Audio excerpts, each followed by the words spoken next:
de cette magnifique cité orientale dans la nuit des temps. Mais, dès le VIe siècle, elle était déjà considérée comme la première ville du Yémen.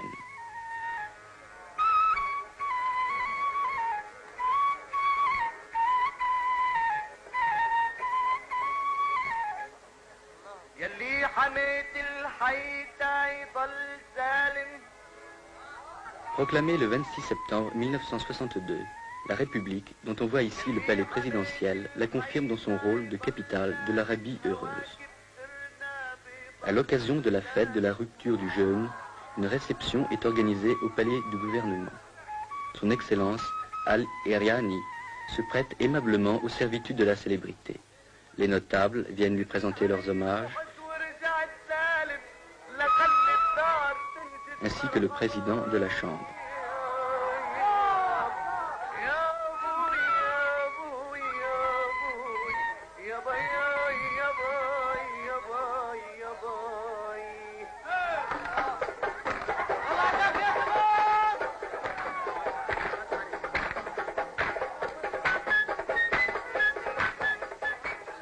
Le matin de cette journée de fête, les fidèles se sont rendus aux différentes mosquées de la ville, particulièrement à Mashhad, lieu de prière en plein air. Par groupe plus ou moins important, ils effectuent la prière publique sous la direction d'un imam.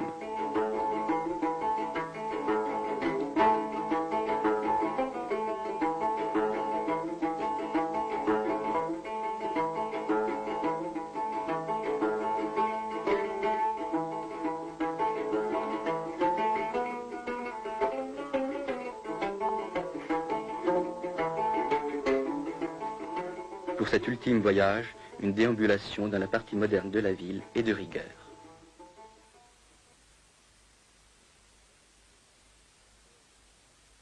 La magnifique porte du Yémen, orgueil de Sanaa, permet d'accéder directement au marché où sont vendus les différents produits d'un pays essentiellement agricole.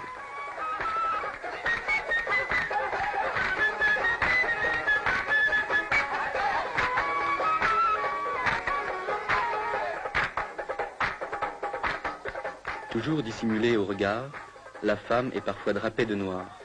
Mais le voile traditionnel aux couleurs vives satisfait davantage la coquetterie féminine.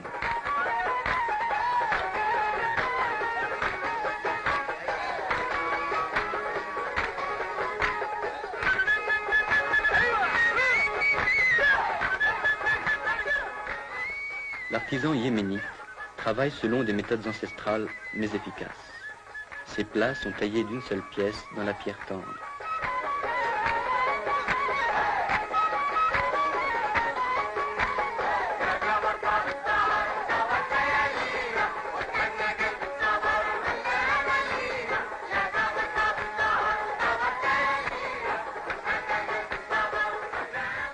Jadis, les peaux yéménites étaient célèbres dans tout l'Orient. Trempée dans différentes cuves, la peau est lavée, nettoyée, tannée et lustrée. Ces différentes opérations sont effectuées en plein air, tant l'odeur qui se dégage des bains est suffocante.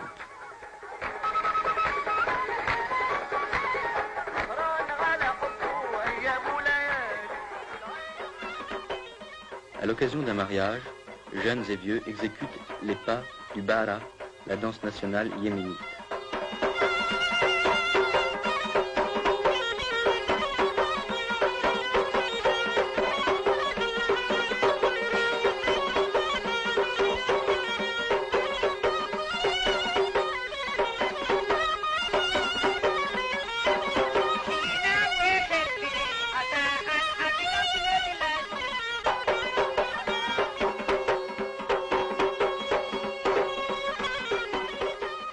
Étrange alliance de l'art et du sacré.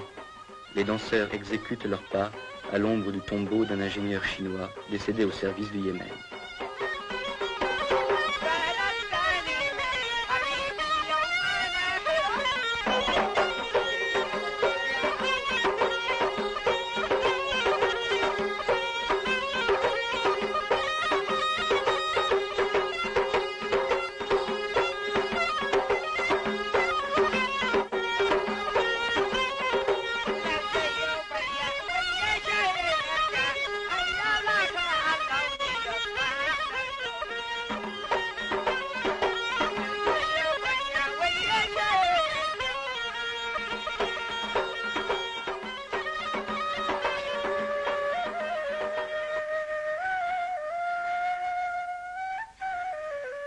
quittons Sanaa pour Wadi Dar, célèbre par son château, construit sur un énorme socle rocheux, et nous poursuivons notre route vers Amran.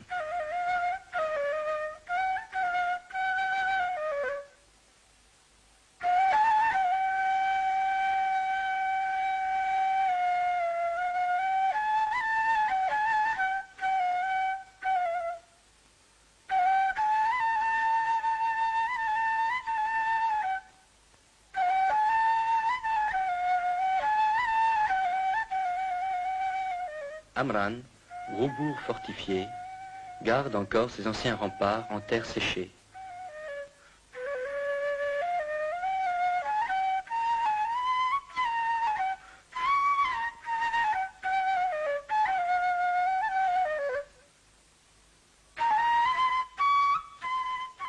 Son petit marché, ses terrasses sans prétention, dénotent la petite ville de province. Fidèles aux traditions, ses habitants organisent en notre honneur un véritable festival de danse folklorique.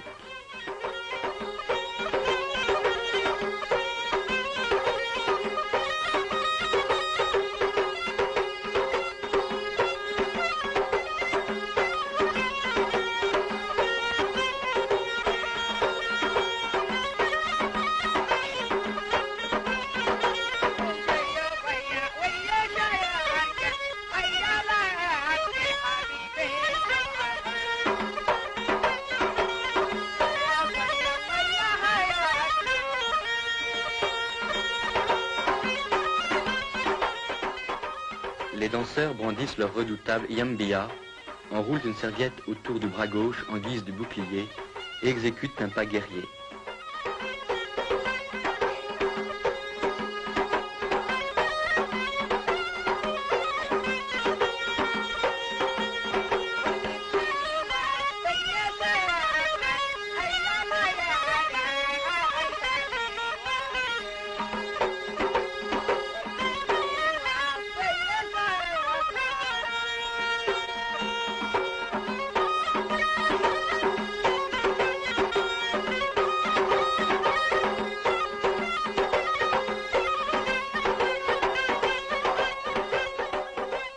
Et voici le moment crucial de la compétition.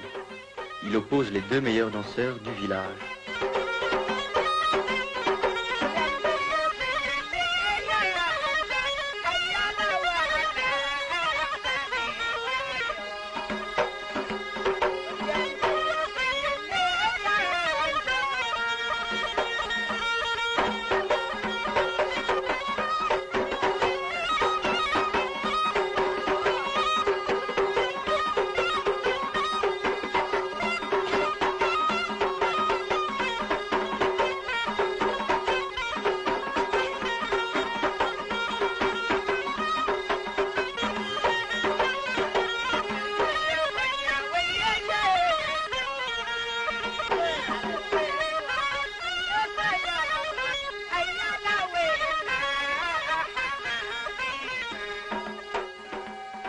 De Amran, nous nous dirigeons vers Kamr, centre vital de la célèbre confédération des Hachides. Admirons en passant cet ingénieux système de puisage où l'homme incite la bête au travail par le geste et par le chant.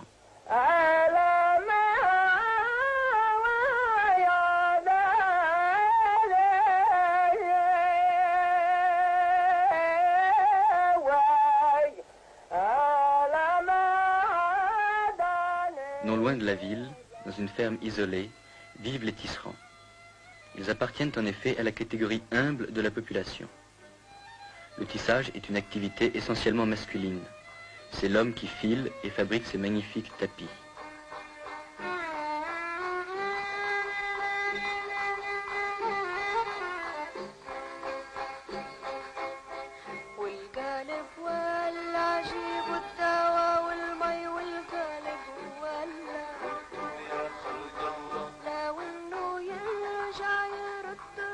La femme lui prête sporadiquement son concours, car elle est avant tout la gardienne du foyer.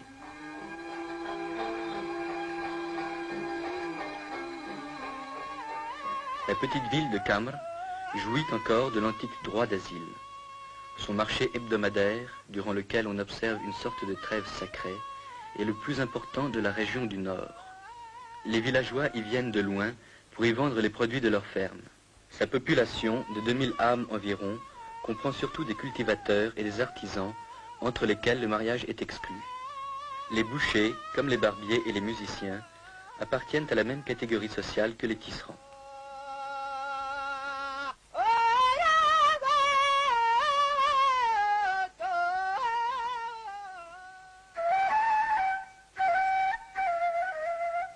Notre voyage à Zafar n'est pas de tout repos.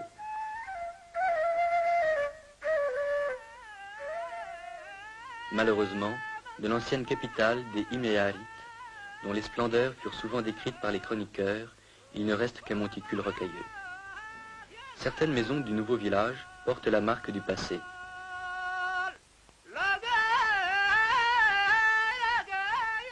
Ces citernes, vieilles de 2000 ans, sont toujours en service.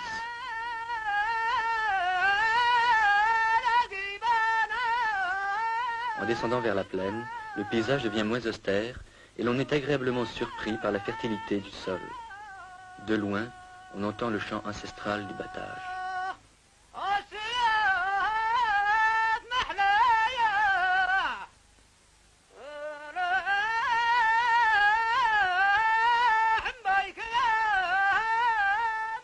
Dans cette société paysanne, la femme travaille autant que l'homme, sinon plus que lui. Gardienne du foyer et fermière accomplie, elle aide son mari dans les travaux des champs, s'occupe des animaux domestiques et assure les besoins en eau de la maison. Nous dirigeons nos pas vers Haz, où, comme de coutume, nous sommes accueillis par la musique.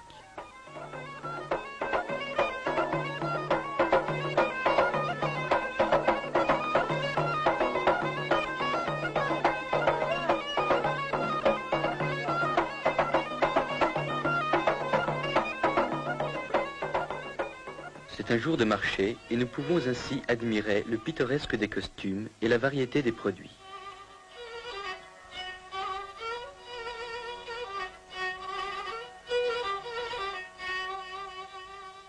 Chaque marché a son daoshan, serviteur du clan et crieur public, appartenant à la catégorie sociale la plus humble de la population.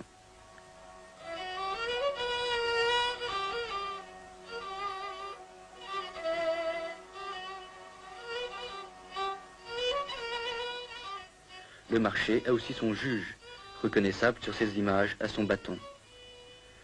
Contrairement à la citadine, la paysanne ne se voile pas. Elle se protège seulement du soleil et de la poussière. Le marché terminé, on compte ses gains, on se dit un dernier mot, et l'on prend le chemin du retour vers des villages presque inaccessibles.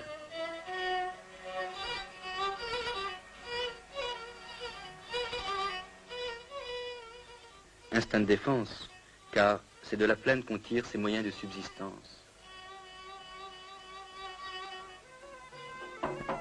À la fin de notre visite, nous assistons à un grandiose spectacle de danse.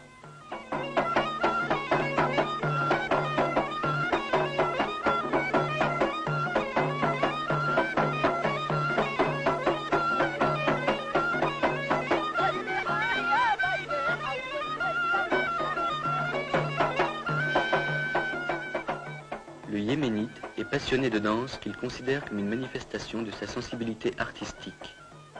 Si le rythme et la cadence accusent une certaine monotonie, la chorégraphie est sujette à variation. Les exécutants miment un pas guerrier, alors que l'assistance, comme les combattants du tournoi, s'apprête à entrer en lice. Les danseurs imitent tous les gestes de l'attaque et de la défense. Avancent, reculent, frappent et sautent. Ils miment aussi l'attitude du vaincu qui marche presque sur les genoux pour implorer sa grâce au vainqueur.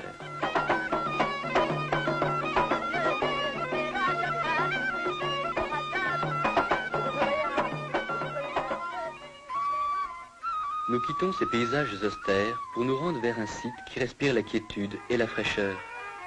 C'est la région la plus fertile de l'Arabie heureuse, dominée par la riante Djibla. Aucune autre ville du Yémen ne lui est comparable, tant son charme est grand. Notre courte visite ne nous permet pas d'admirer toutes les beautés de cette cité qui fut jadis la capitale de la reine Arwa.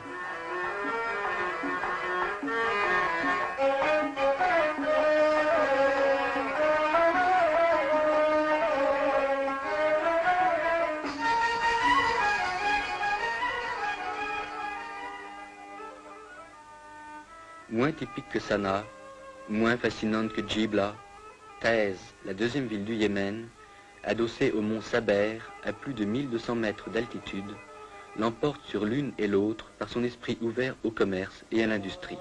Elle est dominée par la mosquée Ashrafiyya, qui semble la tenir sous sa protection. Ancienne résidence de l'imam Ahmad, elle garde son ancien cachet, ses remparts et sa redoutable forteresse.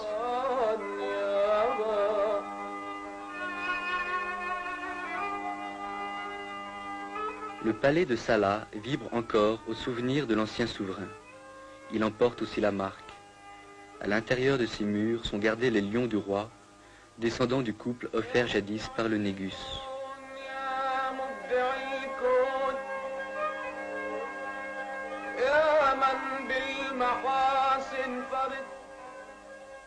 Dès le XIVe siècle, Ibn Battuta parlait de l'influence de l'Inde sur le Yémen. Nous ne le démentirons pas. Taïz regorge de produits de toutes sortes en provenance de ce pays, et l'on éprouve un réel plaisir à flâner dans ses souks.